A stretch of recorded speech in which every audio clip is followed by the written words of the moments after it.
Salut à toutes et à tous, aujourd'hui on se retrouve pour la deuxième vidéo. On a décidé de faire autre chose qu'un top pour montrer que la chaîne sera assez diverse et variée. Et aujourd'hui on va vous raconter la biographie de Mario, du début jusqu'à la fin. À sa première apparition, Mario est alors appelé Jumpman.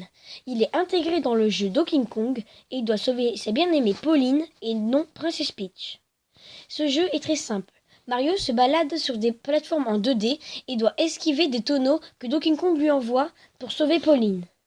Ce célèbre jeu est créé par le grand et connu Shigeru Miyamoto. Bien plus tard, on apprend que Mario est né au Royaume Champignon, qu'il est plombier et charpentier dans le jeu Donkey Kong, qu'il a plusieurs amis tels que Todd et Yoshi, qu'il a un frère, Luigi, et une amoureuse, la princesse Peach, qui elle-même va se faire enlever par Bowser et son fils, Bowser Jr., et aidé par Wario, le double maléfique de Mario, et par Waluigi, le double maléfique de Luigi. Mais pour battre ses ennemis, Mario aura plusieurs pouvoirs spéciaux, tels que des champignons, des étoiles, et plein d'autres encore. Les jeux principaux de Mario. En 1981, sur borne d'arcade, Donkey Kong sort, où Mario est alors appelé Jumpman et doit sauver sa bien-aimée Pauline, comme je l'ai dit au début. Puis, en 1983, sur borne d'arcade toujours, Mario Bros sort. Mario a le droit à son propre jeu et son propre nom, Mario. En 1983, sur Game & Watch, Mario Bros sort à son tour, le même jeu mais sur la première console portable. Imaginez un peu. En 1985, sur NES, Super Mario Bros sort. Mario a le droit à un tout nouveau jeu, mais en plus sur la première console de salon. En 1988, sur NES toujours, Super Mario Bros 2 sort, le deuxième de la série. Puis, la même année, en 1988, sur NES toujours, Super Mario Bros 3 sort, qui nous rajoute des exclusivités, comme la possibilité d'avoir le déguisement d'un Tanuki Sweet qui nous sert à voler et à courir plus vite. En 1989, sur Game Boy, Super Mario Land sort. Un Mario comme Super Mario Bros sur NES, mais cette fois sur une autre console portable. En 1990, sur NES, Dr Mario sort, qui est un jeu de puzzle.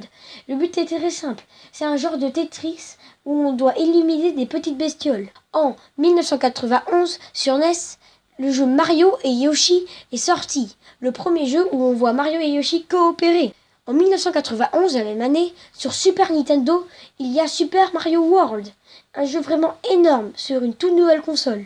En 1996, sur Nintendo 64, Super Mario 64 sort, qui a fait des ravages, car c'est le premier jeu où Mario est en 3D et non en 2D pixelisé. En 2002, sur GameCube, Super Mario Sunshine sort, qui est un jeu où le but est très simple. On a un pistolet à eau sur le dos et notre but est de faire des quêtes sur une île paradisiaque.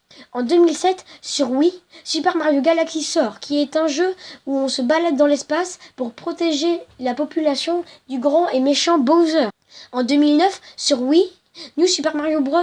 Wii sort, où on a la possibilité de jouer jusqu'à 4, et étant soit Mario, soit Luigi, soit un petit Todd, jaune ou bleu. En 2010, sur Wii, Super Mario Galaxy 2 sort, qui est le même but que dans le 1, mais avec de nouveaux ennemis.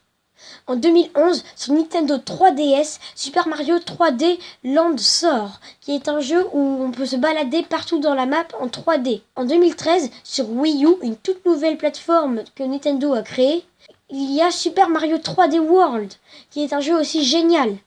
Et pour finir, en 2015, sur Wii U, Super Mario Maker sort, un jeu sublime où le but est très simple. On peut créer nos propres niveaux, nos propres pièges et l'envoyer à des amis et faire ce que des amis nous envoient aussi.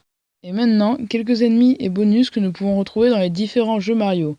Donc dans les ennemis, nous avons des Goombas, qui sont des sortes de champignons avec des pieds, des Koopas, qui sont des tortues avec des carapaces rouges ou vertes, des Chomps, qui sont des sortes de chiens comme des grosses boules attachées en laisse qui, dès que vous passez à côté, essayent de vous attraper, des Thwomps, qui sont des grosses pierres à pic qui vous tombent dessus dès que vous passez en dessous, et des Bobombes, qui sont des sortes de bombes que dès que vous sautez dessus, elle se met à exploser dans les 5 secondes à venir. J'en ai cité que quelques-uns, parce que si je devrais lire toute la liste, elle est énorme. Il y a vraiment des centaines de créatures dans Mario. Et pour les bonus, on va citer les plus classiques, donc les champignons qui vous font rétrécir, au contraire vous agrandir. Les fleurs de feu qui vous font lâcher des boules de feu par la main. La fleur de glace qui vous fait lâcher des boules de glace par la main. qui va geler vos ennemis, l'étoile qui vous rend invincible pendant une courte durée et qui vous accélère vachement votre vitesse. Et dans les derniers jeux, nous pouvons avoir aussi le bonus boomerang qui est donc la plante boomerang qui nous donne un boomerang qu'on lance qui part et qui revient, qui est assez marrant.